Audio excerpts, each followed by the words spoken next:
Hello friends, welcome back to my channel study for success. So कैसे हैं आप सभी। देखिए, इस वीडियो में आज हम शंकु चौधरी से एग्जाम में जितने भी क्वेश्चन बनते हैं आज हम उनको देखेंगे। ठीक है, अगर आपने इससे पहले की वीडियो नहीं देखी है, हमने एम.एफ. हुसैन और बीसी सैनल के बारे में जाना था। अगर आपने वो नहीं देखी है तो आप प्लेलिस्ट में जाकर के देख सकते हैं। ठीक है, आधुनिक समकालीन कलाकार के नाम से प्लेलिस्ट बनाई गई है, आप वहाँ जाकर देख सकते हैं। ठीक है, तो चलिए टाइम को वेस्ट नहीं करते हैं और अपनी क्लास में स्टार्ट करते हैं। ठीक है, यहाँ क्या पूछा है, शंकु चौधरी का जन्म कब व कहाँ हुआ था। तो 1916 में हुआ था। कहाँ? बिहार राज्य के संथाल क्षेत्र में हुआ था। 1916 में आपको याद रखना है। ठीक है, और शंकु चौधरी ने मूर्तिकला शिक्षा कहाँ से प्राप्त की थी। तो कला भवन शांति निकेतन से प्राप्त की थी। एक चीज़ आपको और याद रखना है, अगर क्वेश्चन पूछा जाए कि शंकु चौधरी किस रूप में फेमस है, किस रूप के मतलब प्रसिद्धि किसने है, तो मूर्तिकार के रूप में फेमस है। ठीक है, चलिए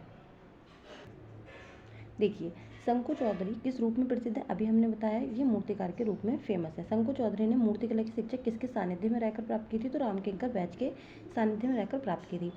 संगत राज शंकु चौधरी का मूल नाम क्या था। तो क्या नाम था इनका, नर नारायण चौधरी। ठीक है, शंकु चौधरी का जो पूरा नाम है वो संगत राज शंकु चौधरी इनका पूरा नाम है।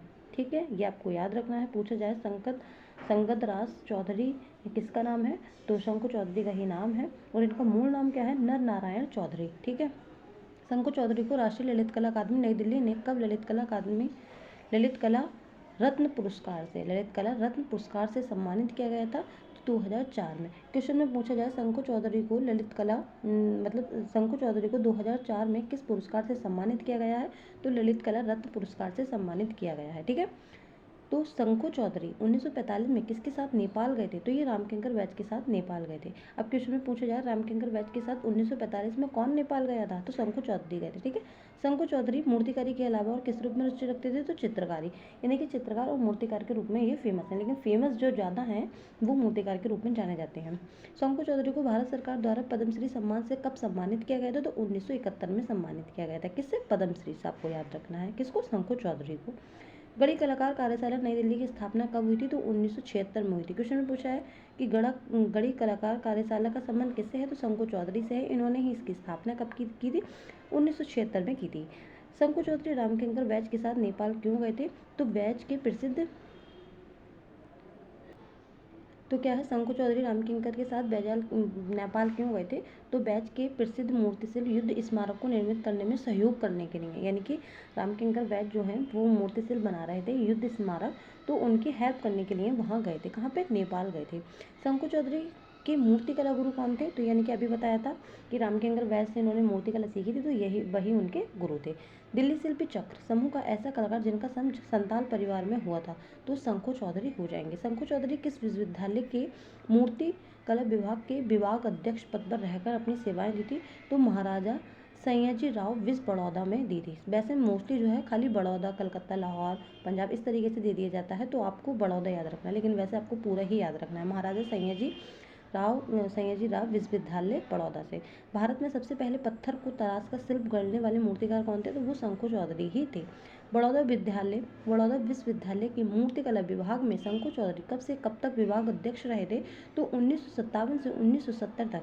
क्वेश्चन में पूछा जाए 1957 से 1970 के बीच शंकु कब तक बड़ौदा विश्वविद्यालय में मूर्तिकला के रूप में अपनी सेवाएं किसने दी थी। 1957 से 1970 के बीच में। तो आपको शंकु चौधरी याद रखना है। ठीक है, शंकु चौधरी की पत्नी इरा चौधरी ने कला की शिक्षा किस क्षेत्र में प्राप्त की। सबसे पहले आपको ये याद रखना है कि शंकु चौधरी की पत्नी का क्या नाम है, उनकी वाइफ का क्या नाम है, इरा चौधरी। और अब पूछा जाए शंकु चौधरी की पत्नी इरा चौधरी किस रूप में फेमस है, तो वो पॉटरी के लिए जानी जाती हैं। ठीक है, चलिए श्रीमय कलाकार इरा चौधरी की कला शिक्षा कहाँ से हुई थी। तो कला भवन शांति निकेतन में शंकु चौधरी के साथ, यानी कि शंकु चौधरी के साथ ही पढ़ती थी। उनकी वाइफ का नाम क्या था, इरा चौधरी था। इरा चौधरी किसमें फेमस थी, इरा चौधरी किसमें फेमस थी। तो श्रीमय पॉटरी में फेमस थी। क्वेश्चन में पूछा जाए शंकु चौधरी का संबंध इरा चौधरी से कैसे है, तो वाइफ की तरह है। ठीक है, हस्बैंड वाइफ है ये। शंकु चौधरी कब राष्ट्रीय ललित कला अकादमी नई दिल्ली के सचिव नियुक्त किए गए थे। तो 1974 में नियुक्त किए गए थे। किसने गढ़ी कलाकार कार्यशाला नई दिल्ली की स्थापना की थी? तो शंकु चौधरी ने की थी। क्वेश्चन में पूछा जाए कि गढ़ी कलाकार कार्यशाला का संबंध किससे है? शंकु चौधरी से है। गढ़ी कलाकार कार्यशाला कहाँ स्थित है? तो नई दिल्ली में स्थित है। 1976 में इसकी स्थापना हुई थी। ठीक है। शंकु चौधरी राष्ट्रीय ललित कला अकादमी नई दिल्ली के फेलो कब चुने गए थे? तो 1982 में ये चुने गए थे। ये सारे ही आप किसी की भी आर्ट एग्जाम की प्रिपरेशन कर रहे हैं तो ये सभी के लिए हेल्पफुल है। और हाँ, मैं आपको एक चीज़ और बताना चाहूँगी कि जो लोग यूजीसी नेट की प्रिपरेशन कर रहे थे तो अगर वो अप्लाई करना चाहते हैं यूजीसी नेट के लिए तो फॉर्म जो है वो फिल हो रहे हैं, आप लोग फिल कर सकते हैंगे। और दिसंबर में इसका एग्ज़ाम होगा। लास्ट डेट जो है 28 अक्टूबर है। तो आप लोग इसको फिल कर सकते हैं यूजीसी नेट का फॉर्म। ठीक है। शंकु चौधरी ने किन माध्यमों में मूर्तिकारी सीखी थी? तो सीमेंट, धातु, प्लास्टर, बिल्डिंग, एल्युमिनियम, सीट व पत्थर आदि, यानी कि ये इनका माध्यम है। इन्होंने सीमेंट में, धातु में, प्लास्टर में, बिल्डिंग में, एल्युमिनियम, सीट व पत्थर आदि में इन्होंने मूर्ति शिल्पों की रचनाएं की हैं। शंकु चौधरी के कार्य का प्रमुख माध्यम क्या रहा था? पत्थर में इन्होंने ज़्यादा वर्क किया। ठीक है। शंकु चौधरी के मूर्ति शिल्पों का मुख्य विषय क्या था? तो महिला आकृति व वन्य जीव इनका एक विषय था। शंकु चौधरी मानव संग्रहालय भोपाल के अध्यक्ष कब नियुक्त किए गए थे? तो 1987 में ये नियुक्त किए गए थे। कहाँ? भोपाल के अध्यक्ष के रूप में। शंकु चौधरी को वर्ष 1979 में अवन गमन पुरस्कार किस विश्वविद्यालय ने प्रदान किया गया था? तो विश्व भारती विश्वविद्यालय से।